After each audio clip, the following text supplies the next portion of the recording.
daawwattoota keenya akkam jirtanii pirezidaantii mootummaa Eertiraa obbo Isaias Afwerki waliin gaafiif deebii haala biyya keenya haala naannoo keenya irratti godhuudhaaf dhufnee Eertiraa keessatti argamna.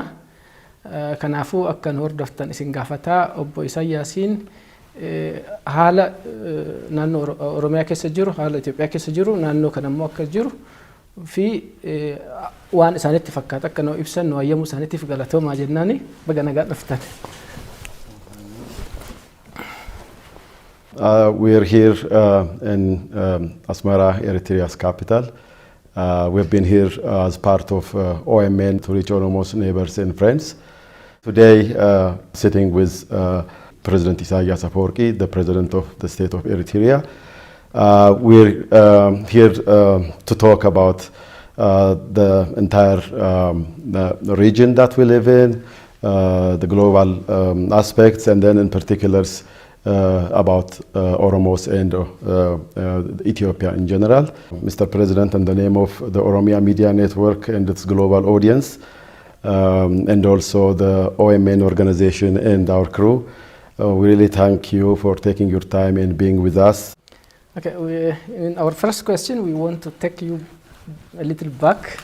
We wanted to open our interview with a past recollection of specifically with aspect of various movement in the country that started decades ago. As you were coming up in the era of challenges to the very history that made up the country's past of the conversation, what is your recollection to other political liberation or democratic forces in Ethiopia? What role did you play outside the Eritrea liberation movement? Why was it possible for EPLF to stay focused on its original mission of bringing a true referendum to the people of Eritrea and accomplished it while it was challenging to others to do the same, or including like democratizing Ethiopia? And what was or when was your earliest exposure to the Oromo question of freedom, and how was that developed over decades? It's a very long story, but we can summarize this long experience for generations and say the liberation struggle in Eritrea, the political movement in Eritrea cannot be seen separated from the regional issues, and we may have been engaged in correcting distortions in history. Before the advent of colonialism, the map of the region, the history of the peoples of the region, their solidarity, their common destiny was there always. There was nothing new. Colonialism may have come and drawn borders of nations, which is very natural for every people to accept, but again, the Horn of Africa in general and the history of the peoples of the Horn was totally distorted by external agendas and external interests. To come to the history of Eritrea, we can say that with the advent of colonialism, Eritrea was one of the nations crafted out by colonial powers, the end of the 19th century. Unfortunately, after the Second World War, we could have gained our independence like every other nation in the continent, but the superpowers who came victorious after the Second World War came and said, well, Eritrea does not serve their strategic interests in the region, and for that matter, the people of this country were deprived of their right to independence and self-determination, and they had to fight for almost half a century to achieve those goals. But we have never seen this distortion as exclusively directed against the people of Eritrea. The distortion was there with the assumption or with the creation of a myth called Ethiopia, which came as a result of external interests who felt that that myth could serve their strategic interests in the region. Other peoples were destined to accept their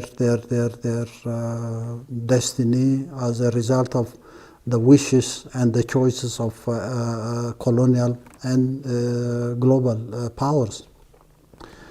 And the struggle in Eritrea was part of the bigger struggle in the home region. And why the EPLF remained focused was because the reading, it was not unique for the EPLF to read the history of the region within a bigger context.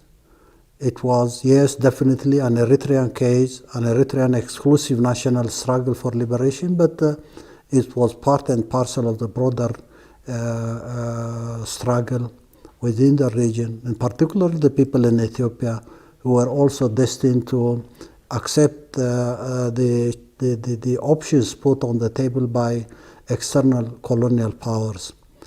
And the solidarity was a natural option for everyone, not only Eritrea, but for the people in Ethiopia to go into solidarity so that the bigger picture changed for good. And finally, the liberation of the whole region as a major achievement was realized after the end of the Cold War. The Cold War ended, and we said, well, now we have in Eritrea, the people in Ethiopia, the people in Somalia, the people in Sudan, the people in the Horn at large have an opportunity to shape their future and their destiny without the intervention of external powers and external agenda. And then we can come and talk about the last 25 years, how it evolved, what we've seen recently in Ethiopia, the region at large. We still believe and we remain focused within the idea that mission has not been accomplished because of distortions.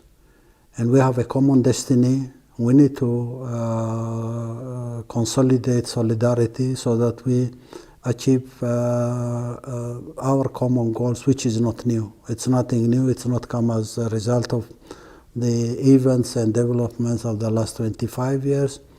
It's part of a history of more than 4 generations, as we can see it, and we remain focused, and we continue to be committed to the ultimate goal of a neighborhood that will have to enjoy freedom, stability, and prosperity.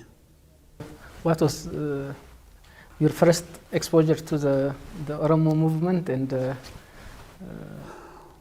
I try to avoid this because I'll have to go and recollect many things. I mean, 91 was the culmination of the common goal.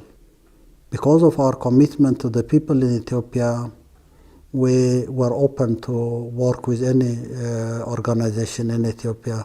We had the APRP, we had the Mason, we had the TPLF, we had the Oromo and other organizations, the Ogaden organization. Everybody was there. And we were committed to a solidarity with the Oromo struggle because it's not a matter of numbers.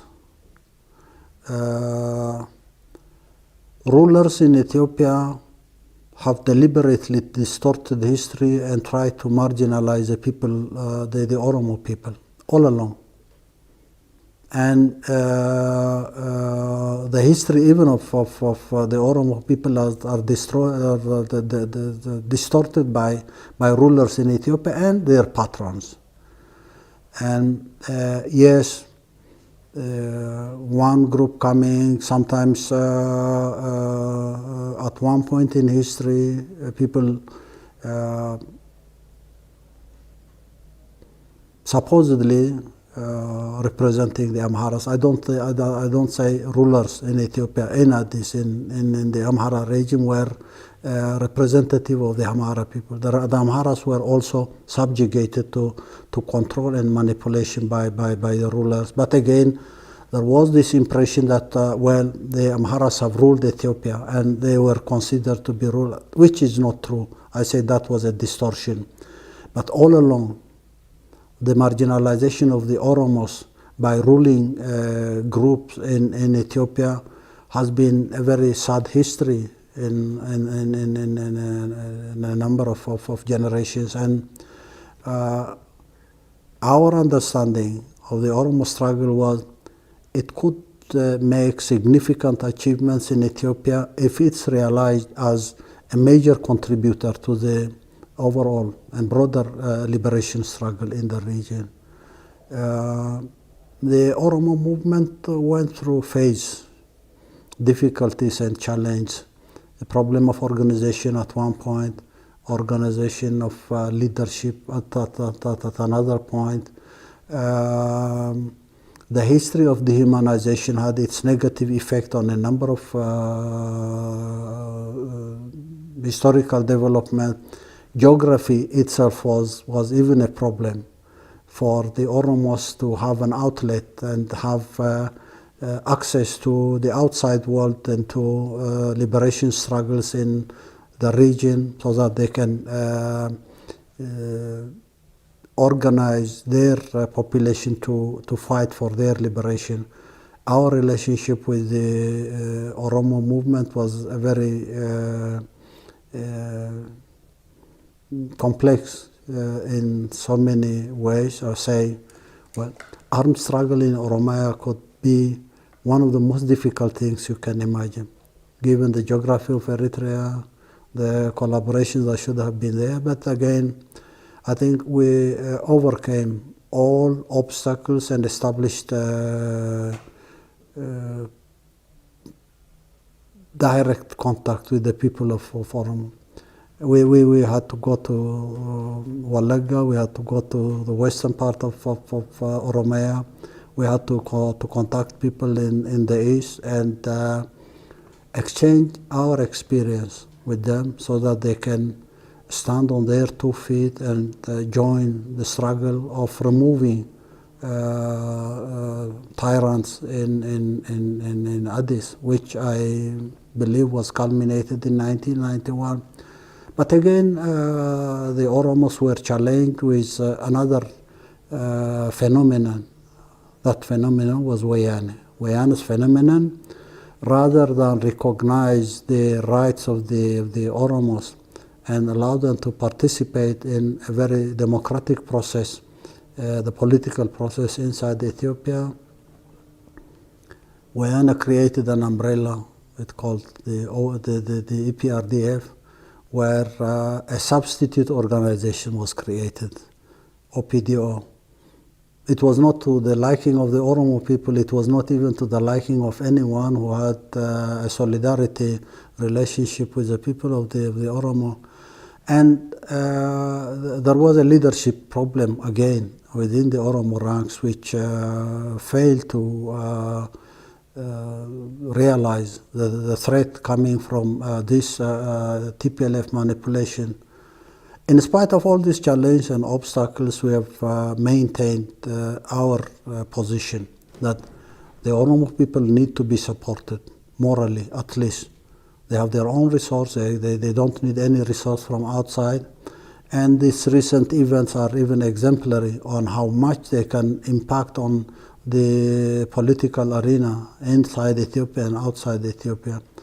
I believe the organizational solidarity and coordination with the Oromo movements have always been there. The OLF is there. Everybody in the Oromo land really appreciates the support and solidarity from the Eritrean side. We may not have done our share. We may not have contributed according to our wishes in the Oromo land. But again, I can say it's a very long history with to cite the importance of how much things have changed now. But again,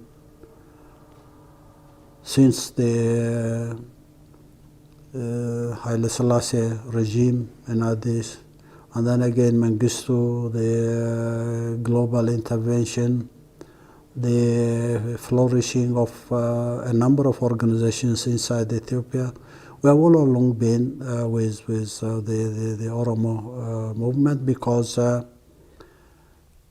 it's not to be seen in isolation of the bigger picture. You cannot have any change within the region if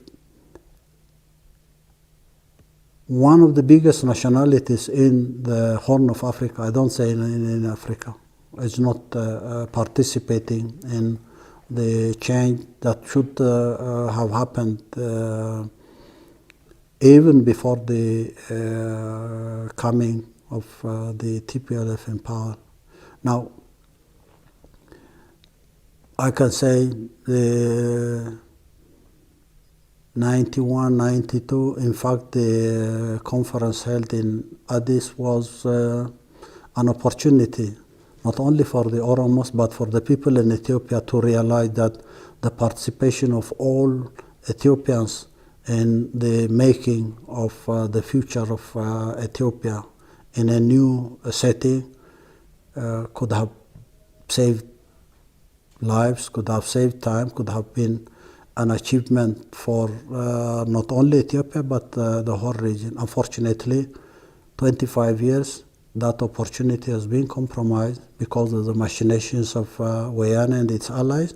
But now, again, we see that the Oromos are taking their rightful place in the regional development. Hopefully, with the advent of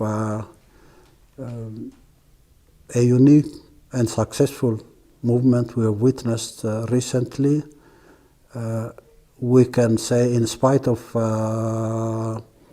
some of the challenge for the organizations emerging in the Oromo land, the Oromos are taking their rightful place in the global, regional, and local scenes in Ethiopia. Thank you, Mr. President. Speaking of the Wayan regime, the Wayan never ruled Ethiopia with consensus. It always relied on military and security power. One of the most misunderstood aspects of Wayan's military power was that prior to Derg's defeat or even after that, Wayane portrayed to be a major military power. But those who closely followed the pre-91 aspect, Eritrea actually had the greater and superior military force, even when the defeat of Derg that changed that regime came about. Not only this, Wayane actually now brags that even during the Eritreans' battle for freedom, that without Wayane's contribution, Eritrea would not be successfully. They cite specific examples like the Kekokab or the sixth invasion of Derg. They quell that, all that kind of propaganda they do. But the people who followed really think otherwise. What was the reason for the history of the armed struggle to get distorted like this, and alternative fact created by TPLF took hold as a major military power that decided the future of the East African continent? And also, how did TPLF got to where it is right now? And did EPLF made some miscalculation about TPLF's capabilities that made it a monster that it is now? One of the sad things in Ethiopia is rulers have tried to live in a myth they create, and it's a repetition of history, and the record is there. We're not talking about the liberation struggle in Eritrea, how it evolved. It's a matter of recorded history for us. In fact, the fact that we have every event, it's not an exaggeration if I say every hour, every minute in the last of the 30 years of armed struggle is recorded.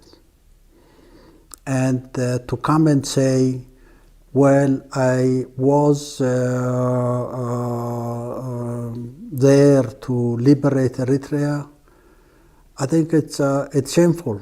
It's very sad that people could degenerate into that level of deception and create a myth for their own aggrandizement and distort history. It's dishonesty in the first place.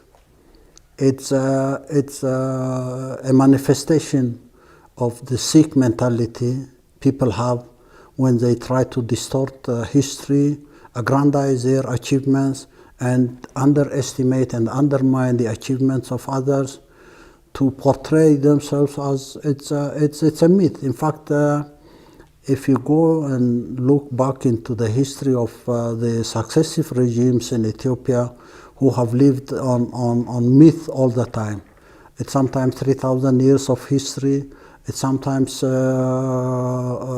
achievement that was never there, and creating a perception to consolidate rule. It's not a matter of military achievement. Talking about exclusive military issues, I'd say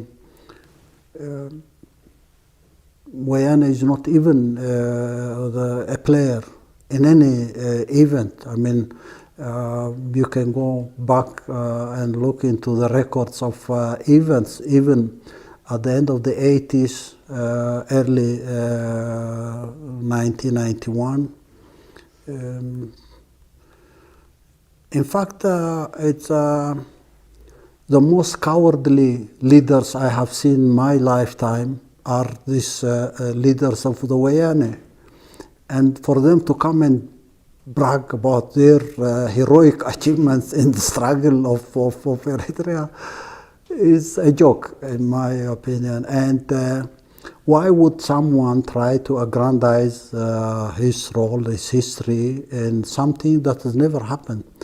I think we should be invited to discuss this issue because we don't need new evidences to prove that Wayan was not there at all. I have lived it personally. I know not only events and situations that evolved the 80s, 90s. We started our relationship, say, in the mid-70s. Until the end of the war, where and how things evolved is there for the record.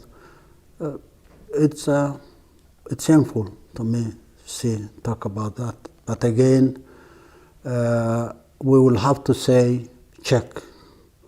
We'll have to say, well, behave and never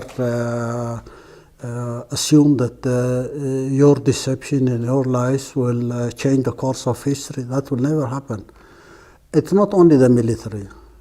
They will come and tell you, well, this is the fastest growing economy ever, double-digit growth. Now look, imagine, what are you talking about? It's a pretension when it comes to fighting terrorism, when actually they're breeding terrorism in the region, in Ethiopia and outside Ethiopia. They would brag about fighting terrorism in the region. They would portray themselves as the most powerful nation ever in the history of this region, the Horn of Africa. I mean, you can go on and on and on and talk about what these people are trying to tell generations, and I say it's typical of their nature. It's very typical of their weakness. It's typical of the way they try to impose their agenda upon others. It's based on fiction. It's based on myth. And I don't think people would take that seriously. And people need not be, led to any controversy, because no one has any right and no one can distort history of the last 50 or 30 years. It's always there. Now we can talk about the nature, the political nature of the Wayane. Why so? I mean, 1991, when they dismantled all Oromo armed groups, was it because they were strong, because they felt they were strong? They were threatened. They have always this side of a small group, a small nation, a minority of minorities, and dehumanized because of the successive history of rulers in Ethiopia, trying to impose itself or portray itself as a powerful, the most advanced in every area. And this is a very little mind, I say. The weaker and the smaller would always try to believe that they are big, they are strong. And that's how the last 25 years have been shaped in the minds of the Wayan, and I believe the Somalis know, the Tigrayans know above anything else, the Amharas know, the Oromos above everything else know the size and might of Wayane, and no one should be intimidated with this posturing of small, insignificant group trying to impose itself in spite of the reality. Thank you, Mr. President. My next question. Those of us who believe in 1991 or the couple of years followed that, the EPLF has a stronger military and security power in the region at that moment. Therefore, people today criticize and see it as a controversial subject that Eritrea hasn't done enough to impose or force the direction of what Wayane deliberately was thinking to do thereafter for this last 25 years. Specifically with the cause of Oromo, there are a lot of Oromos who didn't get over with the negotiation arbitrated by you to bring some kind of reconciliation between the OLF and the TPLF during the heights of their confrontation. There was some military confrontation in the east and all. So at that time, when one of the proposals was to bring about 20,000 Oromo fighters to a military camp and then have the Wayane hold the security aspects of the regime. That ended up to be disarming the OLF's army, followed by the eradication and eviction of all Oromo leaders from there. So, Mr. President, for those of Oromos who think that inadvertently that impacted your arbitrary or negotiation decision created this, what would you say? The other thing, based on that, without looking further, things, many Oromos think they don't have a friend in Asmara because of that past history. How do you, assure Oromos that Eritrea is a friend of the oppressed Oromo? And also, what was the measure that Eritrea would take in the future to bring the Eritreans or Oromo and the Eritreans and overall Ethiopia's relationship from this historical? It has to be seen within the political context.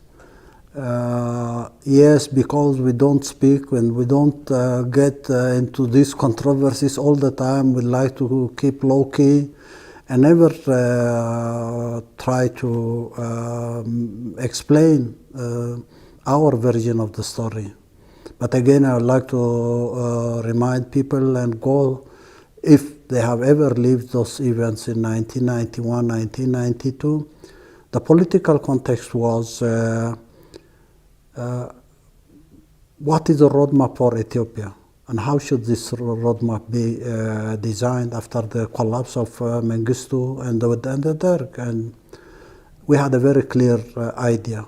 It's a matter of fact that we felt Ethiopia is entering a new phase.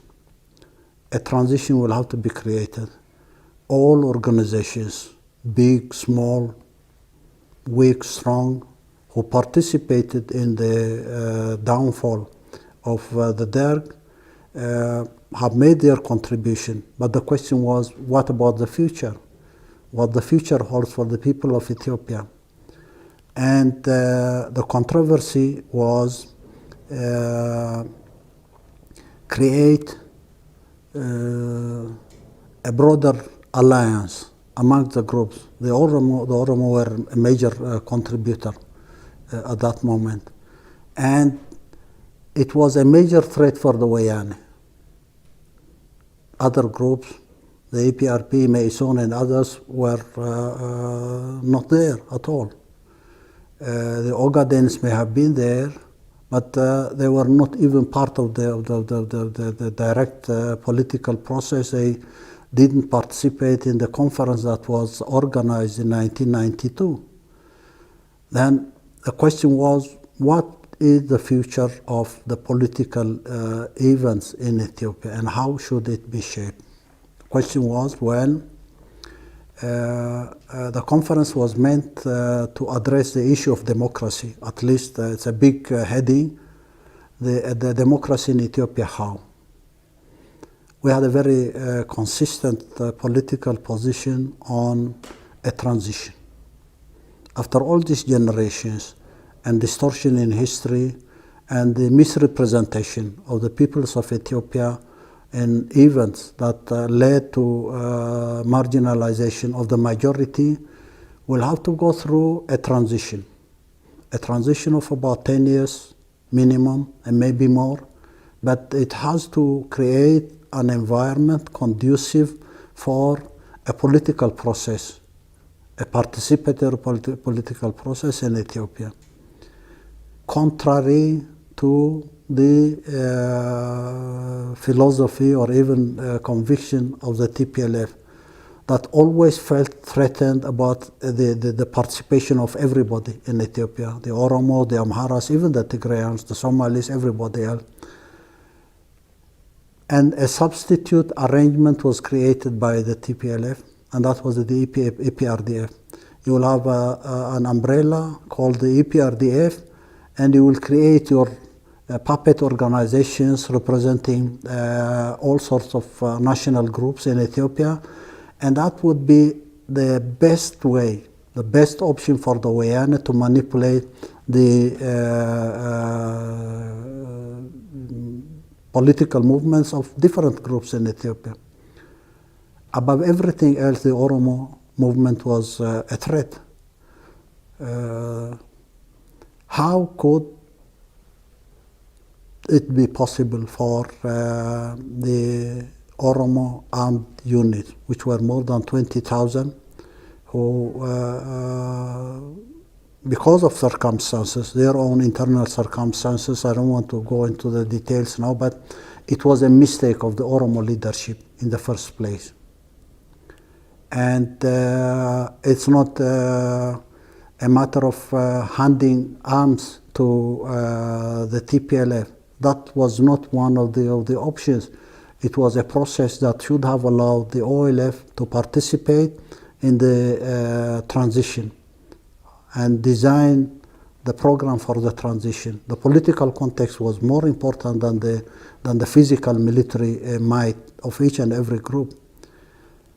The mismanagement of that arrangement on both sides, the machinations of Wayane to totally dismantle all armed Oromo groups and eliminate the threat. That was their philosophy. The threat for their survival was the Oromo armed groups, and they'll have to be disarmed. On the other hand, the leadership in the Oromo movement was not in a position to even challenge this reality. And finally, it was trying to find someone to blame, and we were blamed for our contribution. The compromise that was reached was to agree on a political program for transition. The technical arrangement of defense and security could be done separately. The establishment of a government will have to be done within the political arrangement for transition. And finally, the issue of EPRDF or participation of other groups will not be any problem. In fact, the fight was between the Oromo and the TPLF, and because there were no other armed organizations. The Amhara movement was not there, armed. They were splinter groups here and there. The Ogadens did not participate in the first place. The peoples in the south were not even represented. Many groups in the west were not represented. Finally, it became a fight between the Oromo and the TPLF. The TPLF did not represent the people in Tigray, even their aspirations. But the arrangement that should have been there developed to a situation where the machinations of the TPLF succeeded in a manner to dismantle all armed groups of the Oromo. And maybe many within the Oromo leadership also had to surrender to the pressures of the TPLF, and some had to flee Ethiopia and stay outside in diaspora. Until 1994, when the document for the future of Ethiopia was drafted. And that was the Federal Democratic Republic of Ethiopia and the Constitution, which recognized the right of nations to self-determination, including and up to secession. It was fake. The program was fake. The fact that they were successful in dismantling the Oromo armed groups was a temporary achievement for not only the TPLF but for the forces that felt that the Oromo should not be there as a major actor. It's not secret to say that had it been fair representation and participation of the people in Ethiopia, then any federal democratic arrangement could have given the Oromos a bigger say in what should have happened. Unfortunately, it was the EPRDF, it was a federal democratic or so-called federal democratic arrangement, which was not accepted by us. I could brag and say I was the first to see the first draft. I said, this is going to be a disaster. It's a substitute for the transitional arrangement that should have allowed the participation of all groups in Ethiopia above every body else. The Oromos could have been represented there, but again, that was a point of contact between us and the TPLF. The TPLF had to continue with external encouragement, the support from outside to use the Wayan as an anchor to implement external agendas was another advantage. And many of the Oromo leaders had to also surrender, formally or informally, to this imposition. I said that was a big mistake on the part of the leadership of the Oromo to accept that reality. In fact, many of the prominent Oromo leaders who participated in the 1992 arrangement, when all issues were on the table, and finally they had to go into some form of an alliance with the TPLF, knowing that the agenda of the TPLF was totally to eliminate any meaningful participation on the part of the Oromo. Now, of course, yeah, many will say we were compromised. It's a matter of interpretation that would justify certain mistakes that were committed at that particular moment. The disarming of about 20,000 and maybe more armed combatants on the Oromo side was a historical mistake committed. We now see the fruits of that mistake. Wayan may have achieved something or temporarily maintained control of the politics in Ethiopia, but I would consider that as a major Wayan mistake in the political arena in Ethiopia. Who is to blame for that is irrelevant, in my opinion. We will never regret anything because our political commitment to the transition was always there, very open. We had a very frank discussion with all members of the gang in the Wayan leadership. And that's been one of our problems. We've been seen as a major threat to the politics of Ethiopia, to the politics of Wayane, or the Ethiopia of Wayane. The price we paid is prevalent. It's open for anyone to see. And our political views, our commitment to the people in Ethiopia, all the peoples, the Oromos, the Somalis, the Tigrayans, the Amharas have been there. We've never changed. We should have remained consistent in that. And we now pay the price, but I would say we've succeeded in making our point. We come back again and say Ethiopia needs to go through a transition. After 25 years now, we still hold the same views. 25 years have been wasted by Wayane for the Oromos, the Somalis, the Amharas, the Tigrayans. But the future definitely would require a vision, and that vision will have to be or take us back to 1992 and say there has to be a transition again. How? Everybody will have to be involved. That particular mistake, I can tell you, I lived it, I know the details, I know the meetings that we were holding day and night to address some of the undesirable consequences of that particular event, but